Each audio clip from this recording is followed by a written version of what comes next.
Hello, good afternoon, dear students. My name is Dr. Shuaib Mohammad Bhat. I'm working as Assistant Professor in the Department of English at Institute of Aeronautical Engineering, Hyderabad. Today, in this video lecture, I shall be talking about COPO mapping with special reference to Module 2nd, that is Speaking Skills. So, in this lecture, in this small video lecture, we shall be talking about how our course outcomes, they are aligning, they are mapping with program outcomes, how they are just following program outcomes, or how they associate with program outcomes. So this we shall be discussing in this lecture today. So first, I would like to introduce you outcome-based education. I would like to introduce outcome-based education to you. Let's go with the definition first. Outcome-based education, it's a student-centric teaching and learning methodology.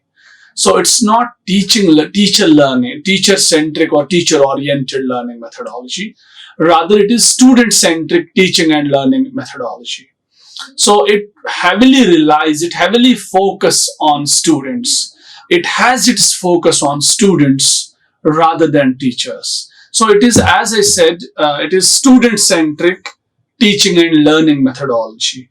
So its main focus is student but not the teacher, and it is under this system of education, the course delivery assessments are planned to achieve stated objectives and outcomes. You know, this OBE, outcome based education, it is a reaction to the traditional mode of education, or it's a new way which came in 1988 by William Spady. He has coined the term, he gave this OBE, outcome-based education. The concept was given by that person. So it's against the traditional education. Traditional education, it was not like education which was covering some objectives and outcomes. So there, in traditional education, we have the normal mode of just delivering lectures, where the education is more that is teacher-centric, teacher-centered. So we don't have different objectives, or we don't have presupposed objectives or outcomes. Means as we are having in outcome-based education, there are some objectives and outcomes. And this mode of education, it has planned some certain assessments by which a student can reach, or by which a student attains those objectives and outcomes at the end of every course. So that's why it's termed as it is student-centric teaching and learning methodology, in which the course delivery and assessments, it's also planned how to deliver the course. How many lectures does a particular unit must have? Does a particular module have? So the course delivery and assessments, they are planned for what? To achieve the stated objectives and outcomes, so that a student can achieve the outcomes and objectives which had been earlier stated for a particular course. Then it focuses on measuring student performance, that is outcomes at different levels. Its main focus is to measure student performance. The main focus of outcome-based education is to focus on the outcomes. So its focus is on measuring student performance. What performance student has made in a certain course. So it measures that student performance, and that student performance is outcome at different levels. What is the outcome? What student has achieved? What student has learned? So this measures those outcomes. It measures that student personality, that student performance. This was not happening in the traditional mode of education. In traditional mode of education, we had normally examinations at the end of every year or every semester. And those examinations, there was an outdated pattern is there for those examinations. So that doesn't allow a person to achieve some outcomes, because we don't have any presupposed outcomes or objectives for a course. So that's normal. That's an orthodox mode to deliver the lecture and check the student performance in the examination at the end of every year or every semester. But here we have a different pattern. We have different assessments. We are giving certain exercises, different assignments, different examinations. We have tech talk. We have these quizzes. We have assignments. So different things are there by which we assess students according to outcome-based education. There are some key features for the implementation of outcome-based education. Some key features in order to implement outcome-based education are: number one is development of curriculum framework that outlines specific and measurable outcomes. Number one is to develop a curriculum, a comprehensive curriculum framework that can outline specific and measurable outcomes. First thing is the setting up of a curriculum which is comprehensive in nature and which includes specific and measurable outcomes. So the outcomes are given by the curriculum. According to curriculum, we get outcomes, and these outcomes, they are in a way so that they can be attained, they can be availed at the end of semester or at the end of a course. So these outcomes, they should not be like some we are randomly taking outcomes. No, but they are measurable outcomes and they are specific outcomes which a student can easily attain at the end of semester. So the first thing to implement outcome-based education is to develop a comprehensive curriculum. Then we have the second thing is instructional methodology to ensure delivery for specified outcomes. Instructional methodology. Now, what methodology should a teacher use in order to instruct students, in order to teach students, or in order to deliver his or her lecture? So that methodology, OBE, one has to look upon that instructional methodology so that a teacher or a mentor can work or can make a student able to achieve the specified outcomes at the end of every course. So second thing is methodology. Methodology which pertains to instructions, which pertains to delivery of lectures, which pertains to mentoring, which pertains to teaching, which pertains to educating students. So methodology, one has to work on the methodology. One has to adapt such kind of methodology which can ensure better delivery for specified outcomes. Because outcomes are being given. Outcomes are already there given in your curriculum. Now, in order to attain those outcomes, those objectives, you need to have that methodology. You need to have exact or good methodology for your instructions, for your teaching, so that a student at the end of the semester can avail those specified outcomes. Then we have standard-based assessments. Then there are assessments. First thing is curriculum, second is methodology, third is assessments. Assessments should not be these orthodox assessments which can only check the bookish knowledge of a student. No, there should be standard assessments that determines whether students have achieved the stated standard or not. And these assessments, they should align.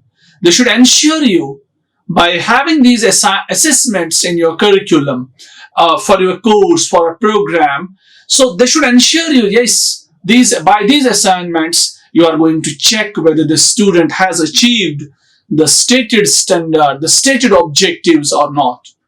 So the third thing which one needs to keep in mind in order to implement outcome-based education, that is standard-based assessments. That's assessments. There should be standard-based assessments should be there, so that at the end of course or at the end of program, we come to know that the student has really attained the standard, the outcomes or not. Now let's see what module second speaks. Module second is about speaking skills, and these are the different verticals which are there in module second. We have significance of speaking skill, essentials of speaking skill, then verbal and non-verbal communication, then general talks based on visual prompts, public speaking, exposure to structured talks, delivering speech effectively, oral presentation using PowerPoint slides. So it goes in a coherent order. The first module, that was based on listening. Now second is on speaking. We require four skills to learn a language: listening, speaking, reading, and writing. So we are following that pattern. So the second skill we are talking about here in this module is speaking skill. So under speaking skills, there are different these vertexes. There are different issues which we have taken on board, like it is significance of speaking skill, essentials, verbal and non-verbal communication, general talks based on visual prompts, public speaking is there, structured exposure to structured talks, delivering speech effectively, and oral presentation. So these are the things which are included in module second. And what are the course objectives? What will a student learn? Standard pronunciation, appropriate word stress, necessary intonation patterns, effective communication towards achieving academic and professional targets. So these are the students these are the different objectives which a student can be able to learn at the end of semester. Like then appropriate grammatical structures and also using the nuances of punctuation tools for practical purposes. Another objective for this course is appropriate grammatical structures. When a person speaks, one should be very careful of grammatical structures, because if we are not good at grammar, we may not be able to maintain the tense of different sentences. We may not be able to convey our message properly and clearly. A single mistake can make present past and past future. So one should be very aware of grammatical structures. The syllabus which is there for professional communication, so that can ensure you, that can enrich you for better learning of these grammatical structures. One can better learn this grammar by that syllabus. And also using the nuances of punctuation tools for practical purposes. So one can also use the punctuation tools for practical purposes. In speaking also, it's not like we speak with the flow. There are certain pauses. There are long pauses, short pauses. There are certain expressions which come under punctuation. Then a critical aspect of speaking and reading for interpreting in depth meaning between sentences. So a student may be able at the end of the course about different aspects of speaking and reading in order to interpret in-depth meaning between sentences. So in order to know the in-depth meaning between sentences, this is one another objective. Then a conceptual awareness on writing in terms of unity, content, coherence, linguistic accuracy. A conceptual awareness. So it will give awareness in terms of unity, content, coherence, and linguistic accuracy. So one can be a very coherent person after going through the syllabus, after going every fragment of the syllabus, and one can attain that linguistic accuracy. Relationship of course outcome to program outcome. So obviously, according to OB, we have different course outcomes and we have different program outcomes. Every course outcome, it should align to the program outcome. So let's see how these course outcomes, they are aligning to the program outcome. See, the course outcomes, they need to link to program outcomes. Use the following learning outcome formula. So see, students should be able to behavior plus resulting evidence. So a student after the end of the course or after the end of the program should be able to behavior himself. Obviously, when we go through the professional communication, the syllabus which is there, so there are soft skills are there, hard skills are there, communication skills are there, different language skills are there. So these skills, they help a student to mold his behavior. Then,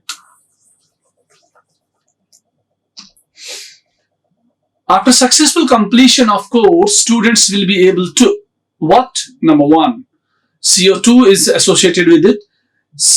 Illustrate suitable speaking strategies to explain a topic in clear-cut manner.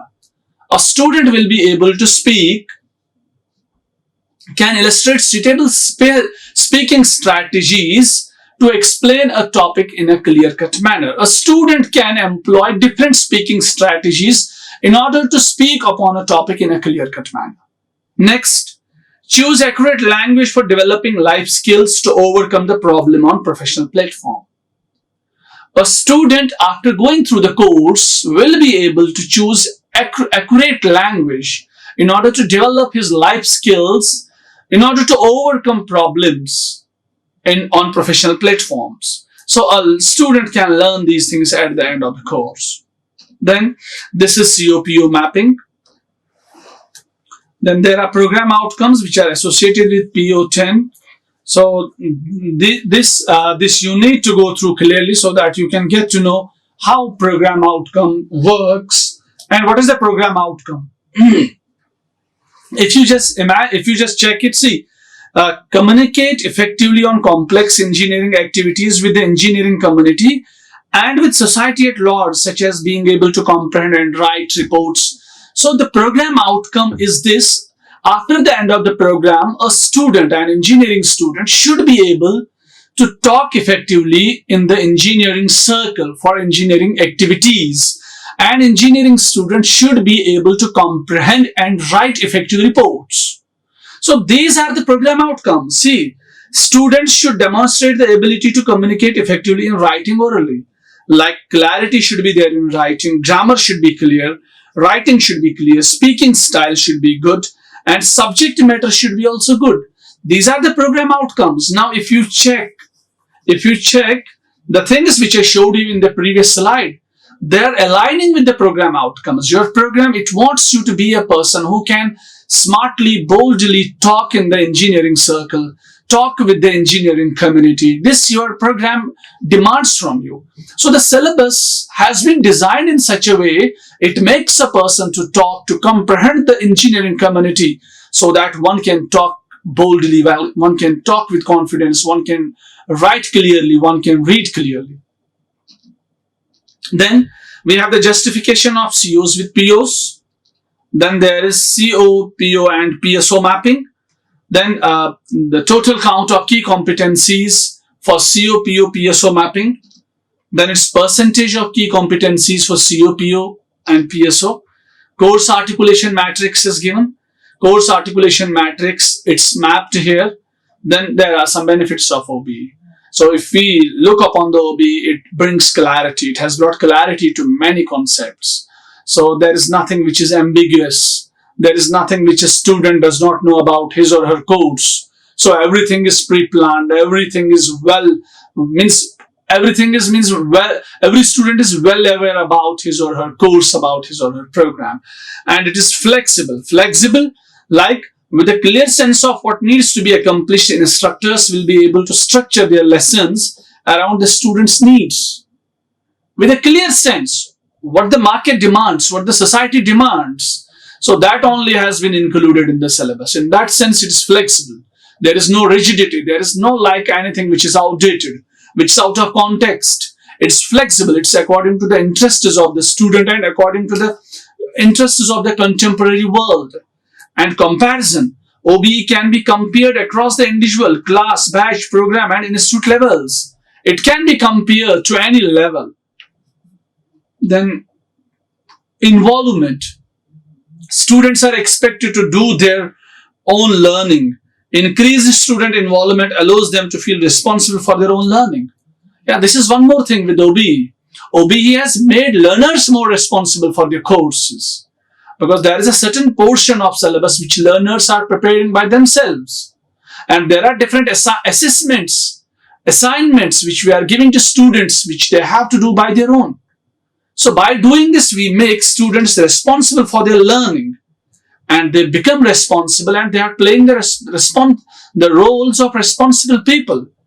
And they should learn, students should learn more through this individual learning. Individual learning is there. So this is all about COPO mapping for second module. So I would like to thank you here. Thank you very much. Like, share and subscribe. Hit the bell icon for more updates.